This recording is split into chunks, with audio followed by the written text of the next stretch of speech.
This discharge petition will hit the floor. We will also go over the cliff. What happens then?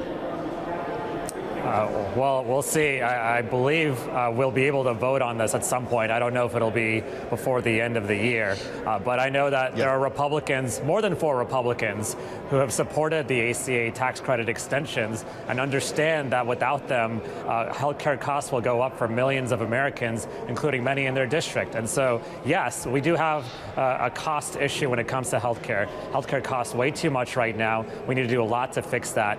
But the solution to the cost issue isn't what Republicans are putting forward, which is to take away care to a lot of people, access to care, quality of care. That's their solution, and that's not a real solution because people will die under that solution. We have a solution where we can continue to figure out a long-term solution, but in the meantime, also fund these tax credits that have been so essential to so many Americans getting health care access.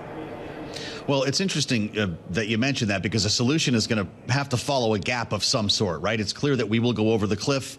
This discharge petition would bring a vote to the floor. I'm guessing, Congressman, correct me if I'm wrong, likely mid-January.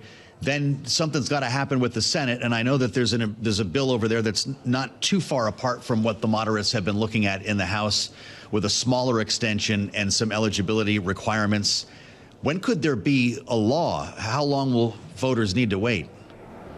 Well, remember, for there to be a law, the president needs to sign it, right? And so, yes, the Senate needs 60 votes to pass it. This president has not shown a willingness. Not only that, he shut down the government so that we wouldn't have a conversation about these tax credits. We had that conversation anyway, but he still refused to reopen the government and have this conversation about health care. So I am a little pessimistic about these tax credits passing, but I'm still going to push forward. I know my colleagues are not going to stop. Colleagues now on both sides of the aisle are not going to stop until we make sure that health care is affordable for millions of Americans. Well, this is where I ask you what you're hearing, behind the scenes. What's happening in the cloakroom when you talk to other Republicans? Because clearly, you already said it. It's more than 4 here. What would this vote look like if it actually hit the floor? How many Republicans do these 4 members speak for? Well, I know far more than 4 want to vote for them. I would say dozens want to vote for them. But the reality is when Donald Trump calls them, they switch their votes based on what Donald Trump says. Now we have 4 Republicans who have changed their tune. And so maybe that could embolden more to follow. But this speaker and this Republican Congress has followed whatever Donald Trump has said to do. And the Epstein files, even by the end, he said to vote for it. And so that's what they did. But we're at a place now where Republicans are starting to break away from Donald Trump because they know that he's toxic to our country and to even their party. Well, I know he's also got a lot of loyal members up there, Congressman, so it was a pretty remarkable moment when so many Republicans put their name on a discharge petition to release the Epstein files. We haven't talked about this for a minute because that got the clock ticking. I think it was 30 days. Friday's the day that the files are supposed to be released. And yes, the president did sign that discharge petition, now law. Congressman, you're on the Oversight Committee. Should Americans prepare for this release, or is there going to be some reason at the 11th hour why they are not made public? My crystal ball is foggy. I will say this, that if they do release something, I believe it'll not be a full release, that it'll be a partisan release. They'll try to find Democratic names in it. But if the president hasn't released the files by now, I don't think he will release the full files like he promised he did during his campaign last year, or that he's required by law to do now. I'm a little skeptical at this point. If they wanted to release the files, they could have released it well before this coming Friday if they really wanted to be transparent with the American people.